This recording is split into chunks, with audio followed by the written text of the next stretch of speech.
महाराष्ट्र राज्य माध्यमिक आणि उच्च माध्यमिक शिक्षण मंडळ नऊ विभागीय मंडळामार्फत उद्या 12वीच्या परीक्षेला राज्यभरात सुरुवात होत आहे। उद्या पहिला पेपर इंग्रजी या विषयाचा आहे। या परीक्षेसाठी एकूण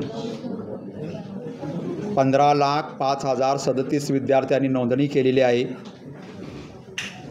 या 9 विभागीय मंडळात केलेल्या नोंदणीला यामध्ये विज्ञान शाखेचे 7,68,967 विद्यार्थी आहेत, कला शाखेचे 3,80,410 विद्यार्थी आहेत, वाणिज्य शाखेचे 3,19,439 विद्यार्थी आहेत, व्होकेशनलचे 31,735 विद्यार्थी आहेत आणि टेक्निकल सायन्स म्हणजे ITIचे 4,486 विद्यार्थी आहेत। अशा प्रकारे एकूण 15,05,037 विद्यार्थी एकूण 3,373 मुख्य केंद्रावर उद्यापासून परीक्षा यांची सुरुवात होणार आहे किंवा त्या परीक्षा देणार आहेत।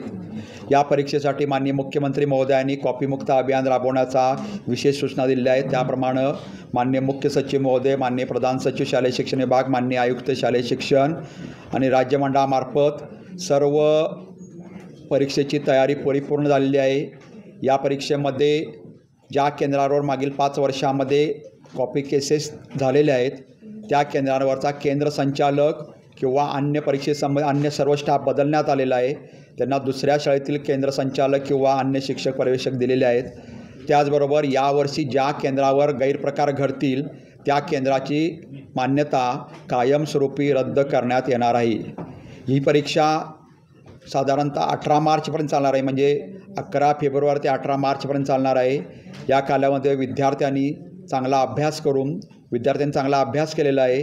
आता केलेला अभ्यास फक्त प्रॅक्टिकली परीक्षेत उतरायचं आहे आणि त्यामुळे विद्यार्थ्यांनी मननचिंतन करावे, विद्यार्थ्यांनी आहार आणि झोप घ्यावी। कुठलीही शंका असेल तर राज्य मंडळामार्फत आणि विभागीय मंडळामार्फत आपण समुपदेशकांची नियुक्ती केलेली आहे, त्यांचे नंबर प्रसिद्ध केलेले आहे। त्याबरोबर हेल्पलाईन प्रत्येक विभागीय मंडळात राज्य मंडळात आहे, त्यांच्याशी संपर्क साधावा आणि विद्यार्थ्यांनी परीक्षेची कोणतीही भीती न बाळगता कॉपीमुक्त आणि भयमुक्त वातावरणात परीक्षा द्यावी। या विद्यार्थ्यांना त्यांच्या पालकांना आणि त्यांच्या मुख्याध्यापक शिक्षकांना मी शुभेच्छा देतो आणि मंडळ ही परीक्षा चांगल्या पद्धतीने पार पडेल असा मी विश्वास देतो। धन्यवाद।